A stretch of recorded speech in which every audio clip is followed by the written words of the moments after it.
जी हां, Israel Hamas जंग लगातार जारी है और इस बुलेटिन में खास तौर पर हम बात करेंगे इजराइल के ऑपरेशन अल शिफा की। आपके साथ मैं हूं समीर अब्बास, मेरे साथ मेरे सहयोगी रवि मिश्रा भी मौजूद हैं। जो बाइडेन और शी जिनपिंग के बीच भी हुई है मुलाकात, इस मुलाकात से क्या निकला ये भी आपको बताएंगे। इजराइल में जंग को 41 दिन बीत चुके हैं, लेकिन त्रासदी बढ़ती ही जा रही है, क्योंकि एक तरफ इजराइल अपनी कार्रवाई रोकने को तैयार नहीं है, तो दूसरी ओर हमास ने भी हार नहीं मानी है।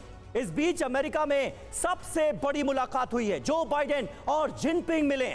व्हाइट हाउस के मुताबिक इस मीटिंग में भी इजराइल जंग का मुद्दा उठा। बिल्कुल, और कई सारे दूसरे मुद्दे भी उठे। इस मीटिंग में बाइडेन ने साफ कर दिया कि गाजा में ऑपरेशन पर फैसला इजराइल का है और हमास का खात्मा जरूरी है। तो वहीं दूसरी तरफ जिनपिंग अपने स्टैंड पर कायम दिखे और गाजा में युद्ध विराम की बात भी की। इस मीटिंग के बीच मिडिल ईस्ट में नई तनातनी खड़ी हो गई है, क्योंकि तुर्की के राष्ट्रपति एर्दोआन ने इजराइल को आतंकी देश कह दिया। एर्दोआन के इस बयान पर भड़के नेतन्याहू ने कहा कि हमें किसी से लेक्चर की जरूरत नहीं, इस विवाद की पूरी डिटेल आपके सामने रखेंगे। इसके साथ ही इजराइल के ऑपरेशन गाजा की नई तस्वीरें भी आपको दिखाएंगे। लेकिन शुरुआत इस वक्त की बड़ी खबर के साथ। गाजा में हमलों पर बोले जो बाइडेन, हमास अभी भी धमकी दे रहा है। इसकी क्या गारंटी कि हमास कुछ नहीं करेगा? ऑपरेशन रोकने पर फैसला इजराइल का होगा।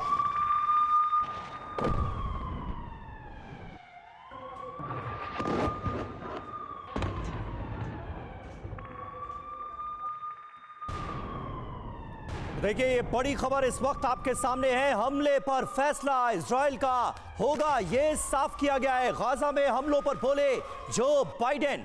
एक तरह से हमलों के लिए वो रजामंदी देते हुए भी नजर आते हैं, जब वो ये कहते हैं कि जब तक हमास का खात्मा नहीं हो जाता तब तक ये जंग जारी रहेगी और इजराइल के हमले जारी रहेंगे। दूसरी तरफ वो मानवीय आधार का भी जिक्र करते हैं और उस लिहाज से सीज फायर को जरूरी बताते हैं।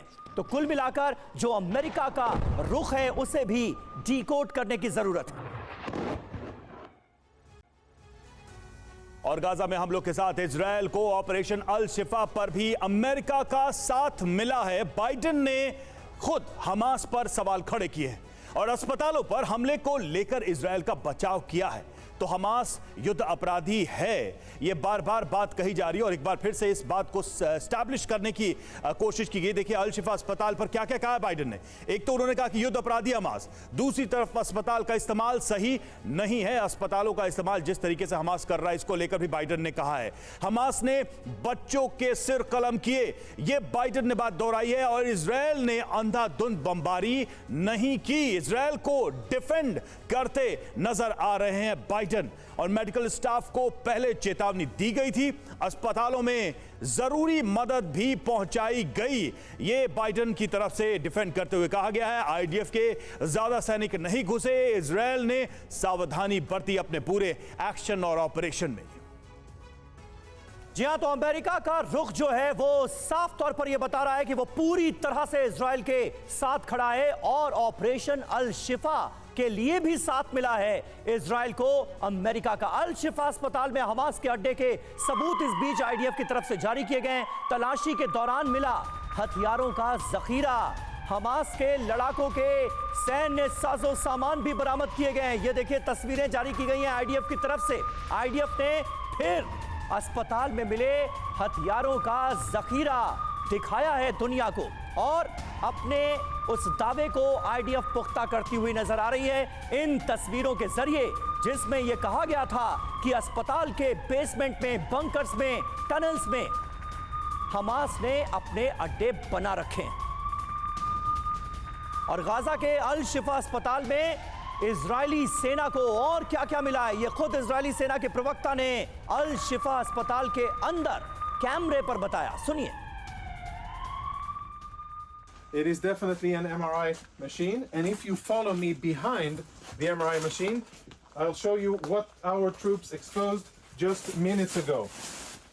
In military terms, this is a grab bag, grab and go of a Hamas combatant, and if you zoom in and we get some light over here, what you will be able to see is military equipment. There is an AK-47. There are cartridges, ammo. There are grenades in here. Of course, uniform. And all of this was hidden very conveniently, secretly behind the MRI machine. On the other side, we found a backpack with what appears to be very important intelligence, including a laptop, and we'll show you that momentarily. We tried to uncover the cameras, but all of the cameras have been obstructed. You can see there's black tape covering it. And when our troops opened this closet here, which is in the main part of the clinic, this is what they found. The contents of the bag are full military kit for one Hamas terrorist. A live grenade, ammunition, fighting vest with insignia, boots, and of course uniforms, and last but not least, standard AK-47. Inside the hospital, hidden in a secluded area, let's have a look at what we found inside the very same cabinet. There's insignia, military insignia, a knife. For those of you who read Arabic, you'll be able to understand what it says here. But it's Hamas, the military wing, Kataib al-Qassam, of course a vest with equipment, and as always an AK-47, standard gear, grab and go. The last item, which I'm sure will be very interesting to analyze, is a laptop. We found it in the MRI room. This is how the laptop looks. I don't know who it belonged to, but now it is being analyzed by our Intel people. Tactical radio communications, which we will analyze. Lots of disks, which will be analyzed, and a computer which at first glance already provides a lot of incriminating evidence.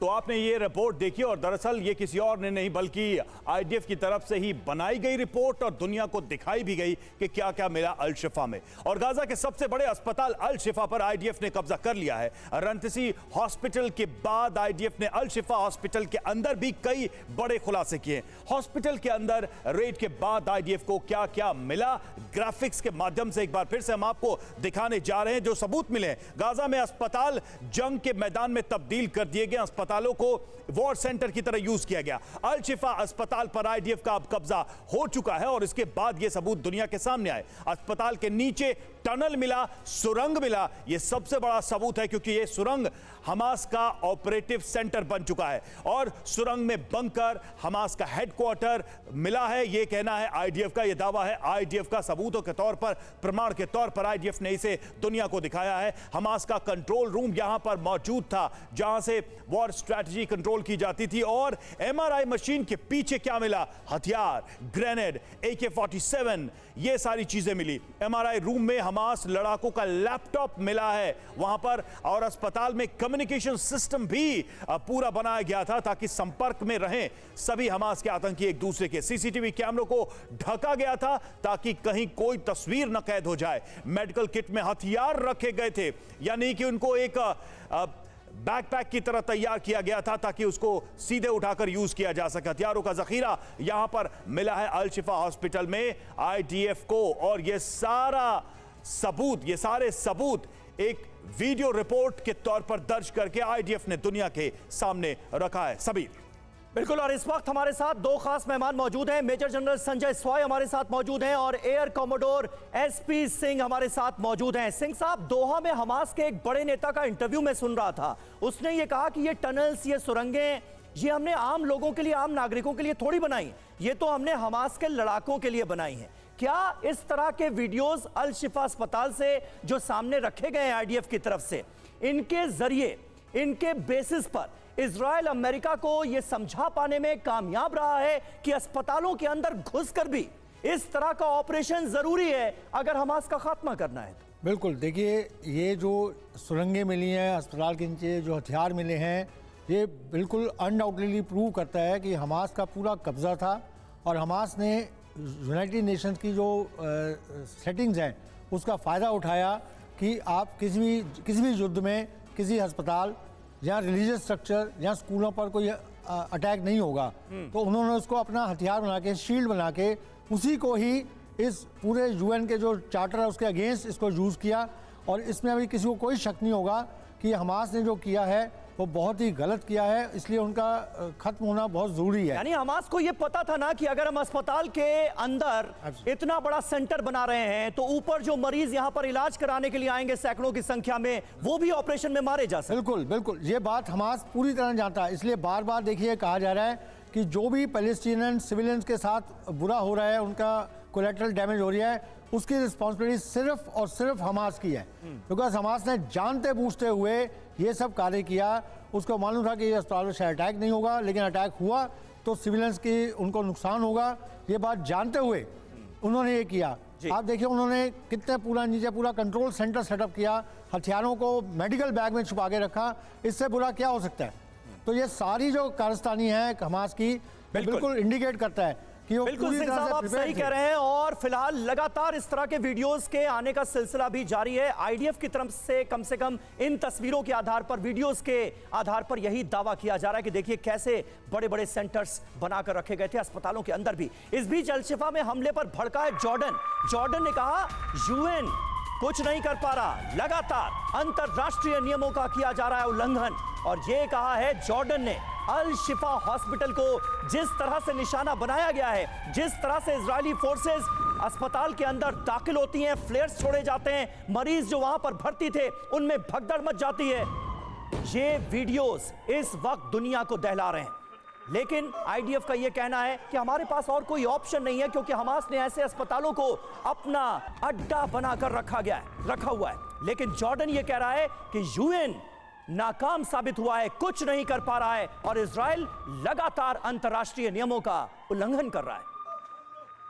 और अस्पताल में जंग पर UN ने जताई है चिंता। नवजात बच्चों की सुरक्षा जरूरी है, मरीजों का ध्यान रखना होगा। इस तरह के हमले अगर अंजाम दिए जा रहे हैं, हमास के खात्मे की मुहिम चलाई जा रही है, तो जो मानवीय पहलू है उसे नजरअंदाज नहीं किया जा सकता। ये यूएन की तरफ से बयान दिया गया है, लेकिन यूएन सिर्फ और सिर्फ बयान देने तक ही महदूद रह गया है, सीमित रह गया है, और इसी पर अब कई देश खुलकर उसका विरोध कर रहे हैं।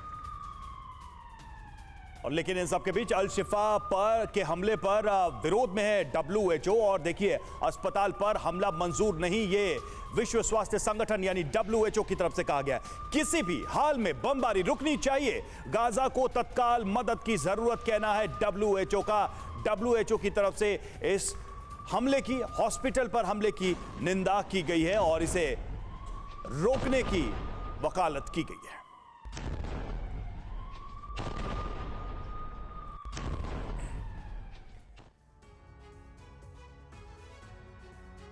और आइए अब आपको दिखाते हैं कि इजरायली सेना ने अल-शिफा अस्पताल के अंदर ऑपरेशन की तैयारी कैसे की। ऑपरेशन को लॉन्च करने से पहले अस्पताल के अंदर की खुफिया जानकारी जुटाई गई, फिर एक टीम बनाई गई जिसमें आईडीएफ के जवान, मेडिकल टीम और अरबी बोलने वाले लोग शामिल किए गए। इन्हें स्पेशल ट्रेनिंग दी गई ताकि अस्पताल के अंदर आम लोगों को कोई नुकसान ना पहुंचे, क्योंकि हमास यहां भर्ती मरीजों और पनाह लिए लोगों को अपनी ढाल के तौर पर इस्तेमाल कर रहा है। ऑपरेशन से पहले आईडीएफ ने बार बार सार्वजनिक तौर पर हमास से अस्पताल में आतंकी अड्डे और इसके गैरकानूनी इस्तेमाल से बाज आने की भी अपील की। इससे पहले बड़े पैमाने पर अस्पताल से लोगों को बाहर भी निकाला गया, उनका रेस्क्यू किया गया।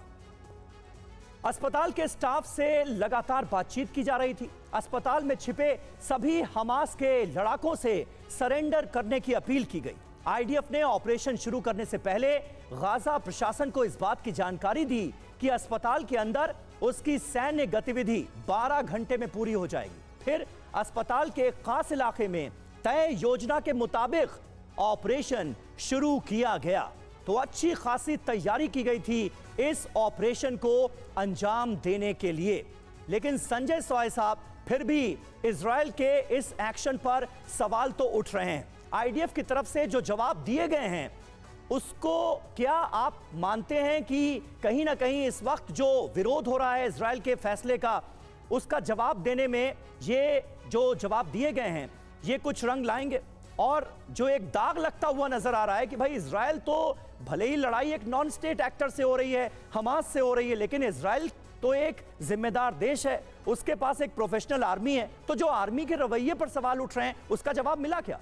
ये समीर, इसमें दो तीन बातें निकल के आती है। पहली बात तो अगर देखा जाए तो जिस प्रकार से बात आ रही है कि जेनेवा कन्वेंशन के आर्टिकल 19 के अनुसार जी हॉस्पिटल पर हमला गलत है।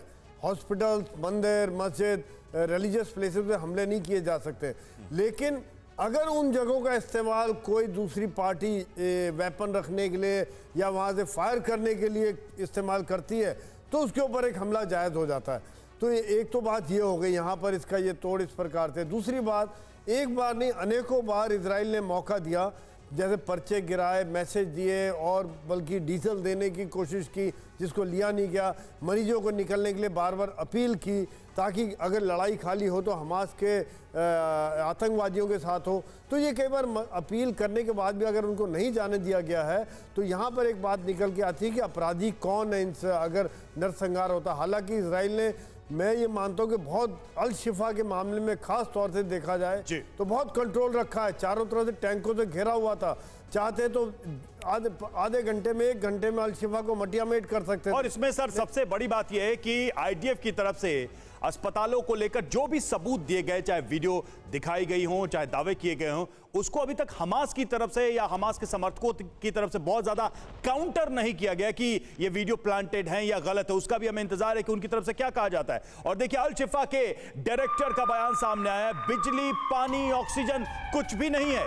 अस्पताल में डॉक्टर से भी संपर्क नहीं हो पा रहा, डॉक्टर आपस में भी बात नहीं कर पा रहे हैं। ये देखिए अल शिफा अस्पताल में जो स्थिति है उसको लेकर यह बयान अभी जारी किया गया है और यह कहा गया है कि बिजली, पानी नहीं है, आपस में डॉक्टर्स कनेक्टेड नहीं है। डायरेक्टर ने यह कहा है कि कोई भी डॉक्टर एक दूसरे से बात भी नहीं कर पा रहा। और गाजा की त्रासदी पर यूएन का बयान, 70% लोगों के पास पीने का पानी नहीं है, मदद के इंतजार में लोग मारे जाएंगे, ये कहा है यूएन ने। यूएन गाजा की त्रासदी को आंकड़ों के जरिए बयां करता हुआ नजर आता है। वक्त वक्त पर जब से ये जंग जारी है तब से ये सिलसिला हम देख रहे हैं। मदद के इंतजार में लोग मारे जाएंगे, एक बार फिर संयुक्त राष्ट्र ने चेताया है। और इजरायली सेना के काफिले पर फायरिंग, अल फरा शिविर में सेना के काफिले पर फायरिंग हुई है, गोलीबारी हुई है। इजरायली सेना का काफिला और इसके ऊपर ये देखिए गोलियां चली हैं, तस्वीरें भी सामने आई।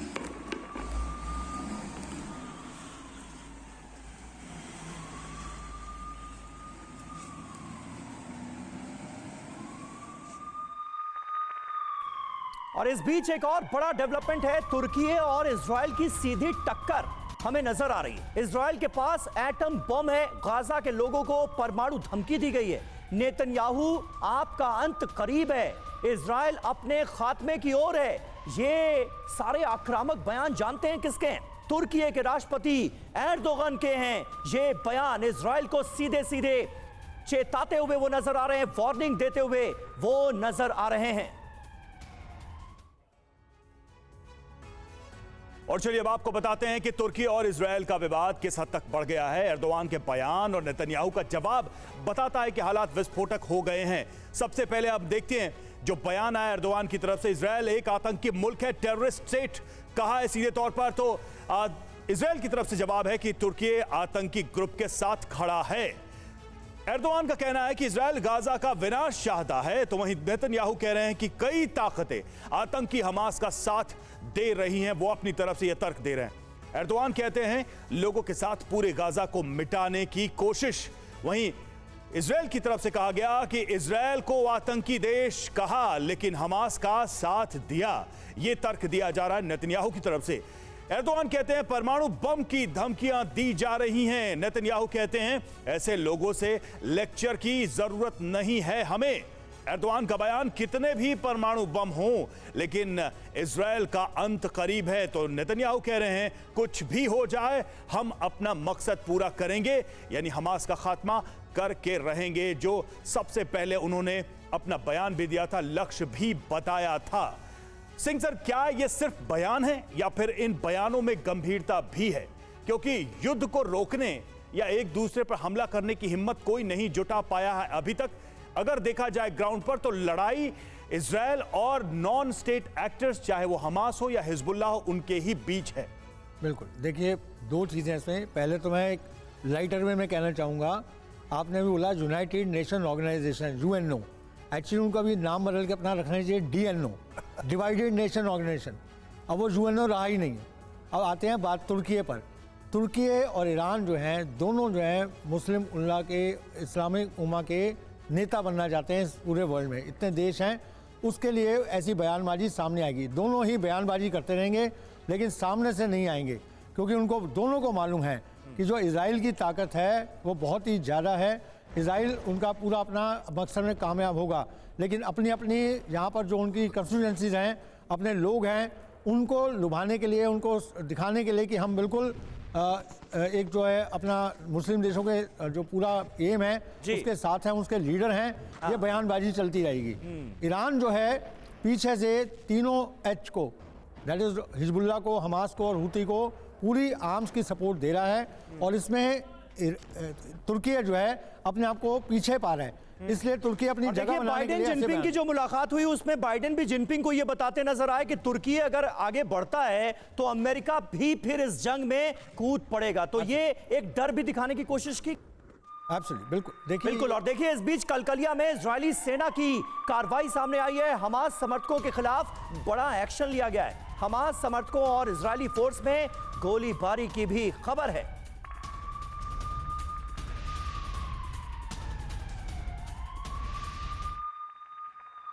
ये तस्वीरें आपको दिखा रहे हैं। हमास के जो सपोर्टर्स हैं उनकी भी धरपकड़ का काम लगातार जारी है। वेस्ट बैंक के तमाम इलाकों में लगातार यही वजह है कि छापेमारी की जा रही है आईडीएफ की तरफ से। इस वक्त आपको हम तस्वीरें दिखा रहे हैं किस तरह से हमास सपोर्टर्स और आईडीएफ के जवानों के बीच गोलीबारी हुई। और वहीं नेबलस में इजरायली सेना का तलाशी अभियान चल रहा है। कसरा शहर के हर घर की तलाशी ली जा रही है। तो एक तरफ ऑपरेशन का ये अहम हिस्सा है जिसमें घरों की तलाशी ली जा रही है, और खासकर ये देखा जा रहा है कि हमास के समर्थक कहीं छिपे तो नहीं, हथियारों का जखीरा कहीं तो नहीं, या फिर वो लोग जो इजरायल की सेना को नुकसान पहुंचा सकते हैं वो यहां पर मौजूद तो नहीं। और वहीं बेतलहम में इजरायली सेना ने मारा है छापा। हुसन गांव में चलाया गिरफ्तारी अभियान।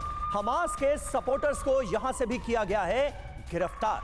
तस्वीरें आपके सामने हैं बेतलहम की, जहां पर आईडीएफ ने छापा मारा और हमास के सपोर्टर्स को किया गिरफ्तार।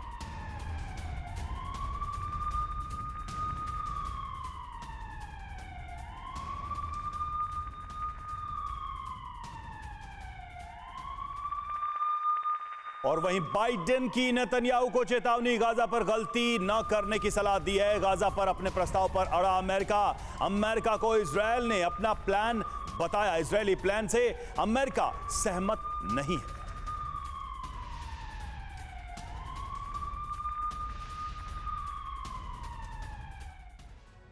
और आइए जल्दी से आपको यह बताते हैं कि गाजा के फ्यूचर प्लान पर आखिर क्यों पेच फंस गया है। नेतन्याहू और बाइडेन क्या कह रहे हैं। दरअसल नेतन्याहू ने जो कहा है वो बहुत इंपॉर्टेंट है। गाजा को आईडीएफ नियंत्रित करेगी, ये कह रहे हैं नेतन्याहू।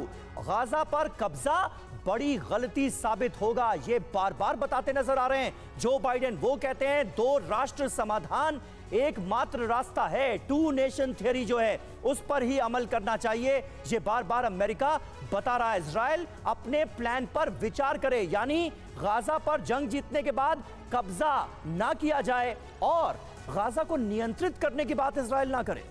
बिल्कुल, और कह रहे हैं कि बिना 2 राष्ट्र के विवाद खत्म नहीं हो सकता, 2 नेशन थियरी ही इसका समाधान है। बार बार इसकी एडवोकेसी करते हुए बाइडेन, और फिलिस्तीन के अधिकार सुरक्षित रखने होंगे। फिलिस्तीन का जो अपना एक देश के तौर पर अधिकार है उसको भी इंश्योर और सिक्योर करना होगा। बाइडेन की ये सीधी सलाह है। हालांकि इसको लेकर प्लान बहुत पहले ही नेतन्याहू ने दुनिया के सामने रखा है।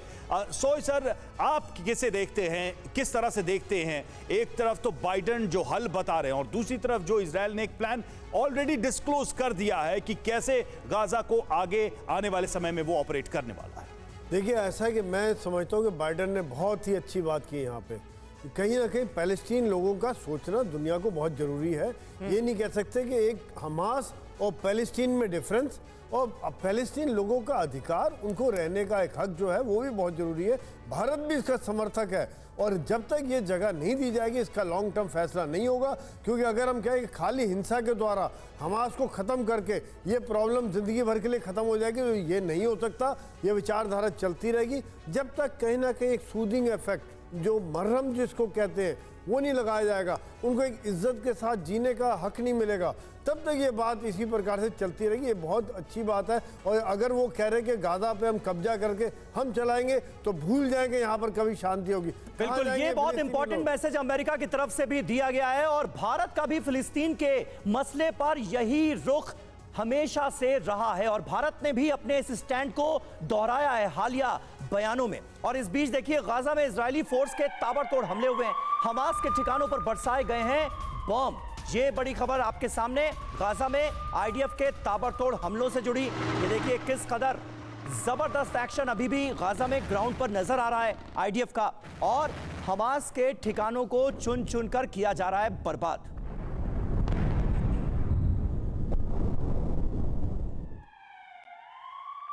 और अल-कुद्स ब्रिगेड का इजरायली सेना पर हमले जारी हैं। अल-कुद्स ने बद्र 1 रॉकेट से हमला किया है। रॉकेट हमले का वीडियो भी जारी किया है।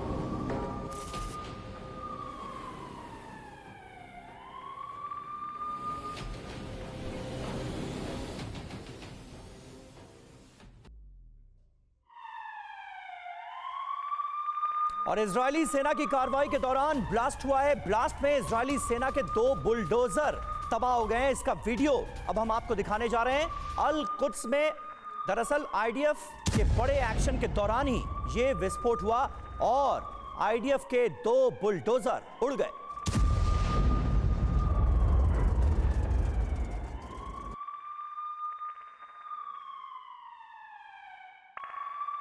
गाजा में एयर स्ट्राइक से तबाही, हमास संसद भवन हमले में तबाह। हमास की संसद पर आईडीएफ का हमला, हमले का खौफनाक वीडियो सामने आया। धमाके के साथ ही तबाह हो गई ये बिल्डिंग।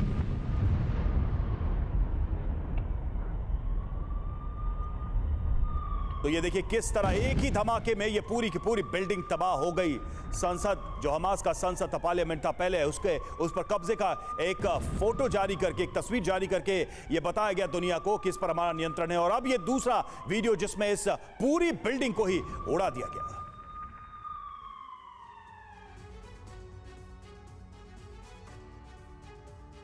और इस बीच बंधकों की रिहाई अभी भी एक बड़ी चुनौती बनी हुई है इजराइल के लिए। बंधकों पर बाइडेन का भी बड़ा बयान आया है। रिहाई पर जल्द बन सकती है बात, यह कहा है जो बाइडेन ने।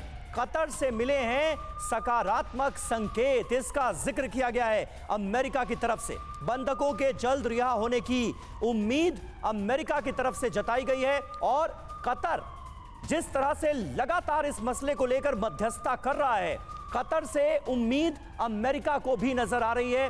कहा यह गया है कि बातचीत जो अब तक हुई है वो सकारात्मक रही है और बंधकों की रिहाई आने वाले वक्त में जल्द ही मुमकिन हो सकती है।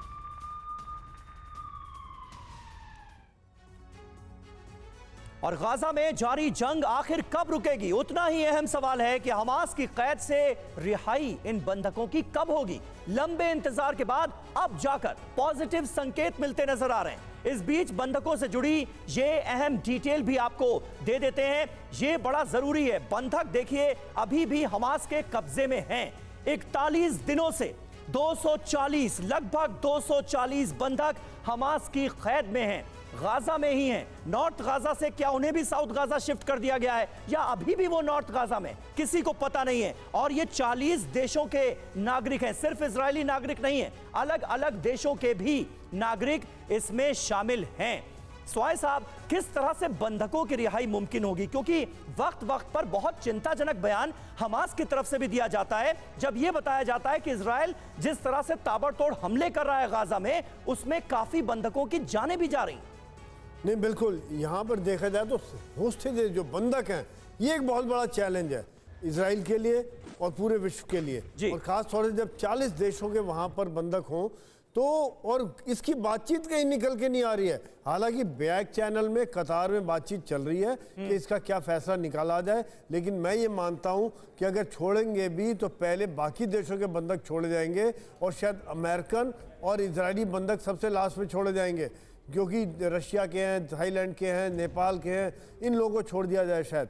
उसके लिए भी वो कुछ ना कुछ एक्सट्रैक्ट करेंगे, क्या हमको बेनिफिट मिलता है, क्या सीज फायर होता है, ये बातचीत चल रही। पीछे CIA और मोसाद की भी मीटिंग हुई थी कतार में और ये बातचीत चल रही। लेकिन यहाँ देखा जाए कि बंधकों को छुड़ाना क्या इतना आसान नहीं है, चाहे जो मर्जी जितनी मर्जी इंटेलिजेंस एजेंसी हो, क्योंकि 240 बहुत बड़ा नंबर है। इनको कितनी जगह में बांट कर रखा गया है, कहाँ आबादियों के बीच में छुपा के रखा गया। जैसे आप ठीक कह रहे थे कि नॉर्थ से क्या इनको साउथ गाजा शिफ्ट कर दिया गया है, तो अगर साउथ गाजा टनल्स के सिंह सर, लेकिन इन सबके बीच एक बड़ा ही बेसिक सा सवाल है कि अगर वाकई में ये बड़े मुस्लिम देश या जितने भी देश हैं, अगर उनको इस युद्ध को खत्म करना होता तो उनकी तरफ से वो स्टेप्स क्यों नहीं लिए गए जिससे युद्ध विराम भी हो जाए या युद्ध भी खत्म हो जाए, लोगों की जान भी बच जाए? वो इतने दिनों तक इतनी बर्बादी का क्यों इंतजार कर?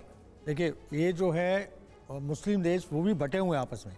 आप देखिए, अरब नेशंस जो हैं वो चाहते हैं कि ये युद्ध समाप्त हो, लेकिन ईरान और तुर्की जैसे देश जो चाहते हैं युद्ध की समाप्ति ना हो, क्योंकि उसमें उनका फायदा नहीं, बड़ा आसान सा है कि अगर बंधकों की रिहाई के लिए वो दबाव बना दे हमास पर तो युद्ध विराम हो जाएगा। देखिए, एक और ब्रेकिंग न्यूज इस वक्त की, गाजा में बमबारी से गैस स्टेशन तबाह हुआ है।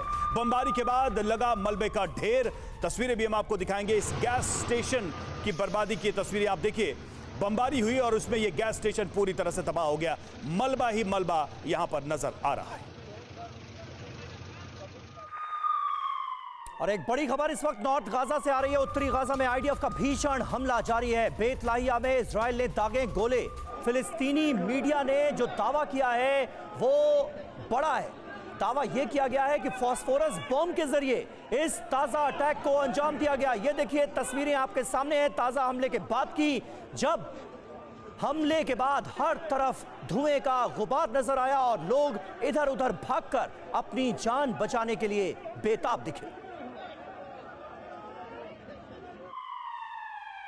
और वहीं गाजा के कई अस्पतालों पर IDF की रेड कार्रवाई के दौरान मिले कई अहम सबूत। अस्पताल के नीचे हमास की सुरंगों का खुलासा भी हुआ है।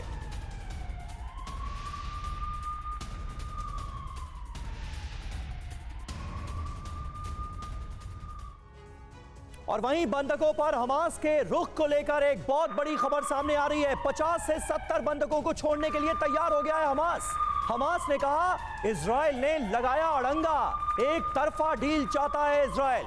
इजराइल की वजह से बंधकों की रिहाई अटकी हुई है, ये साफ तौर पर हमास की तरफ से बताया गया है। और यह भी कहा गया है कि 50 से 70 बंधक छोड़ने को हमास के लड़ाके तैयार हैं, लेकिन जो डील हो रही है उसमें इजराइल एक तरफा डील चाहता है, इसलिए यह डील अभी तक अटकी हुई है और बंधकों की रिहाई मुमकिन नहीं हो पाई है। यानी हमास बंधकों की रिहाई अब तक ना हो पाने का ठीकरा इजराइल के सिर फोड़ता नजर आ रहा है। खबर है कि लंबी बातचीत के बाद अब हमास 70 बंधकों को रिहा करने पर मान गया है। बच्चों और महिलाओं को छोड़ने को तैयार हो गया है हमास। ये बड़ी जानकारी सामने आ रही है, लेकिन इसके लिए हमास ने 3 शर्तें भी रखी हैं। रवि, बिल्कुल, देखिए, हमास की जो शर्तें हैं उसको भी हम समझ लेते हैं। 5 दिन का युद्ध विराम वो चाहता है, तो गाजा को मानवीय मदद मिले, पहली बात तो ये, और फिलिस्तीनी बच्चों महिलाओं की रिहाई के लिए वो इसके लिए तैयार भी है। बिल्कुल शर्त रखा जा रहा है हमास की तरफ से। गाजा को मानवीय मदद की बात की जा रही है और 70 बंधकों की रिहाई मुमकिन है, ये हमास ने संकेत दिए हैं। लेकिन उस हमास कुछ शर्तें भी सामने रख रहा है और कह रहा है कि मानवीय मदद मिलनी चाहिए और इजराइल को एक बड़ा रोड़ा बता रहा है। वो कह रहा है कि इजराइल की वजह से ये डील अभी तक अटकी हुई है, क्योंकि इजराइल एक तरफा डील चाहता है। अब आपको समझाते हैं कि बंधकों पर कैसे हो रही है बातचीत, कौन कर रहा है मध्यस्थता।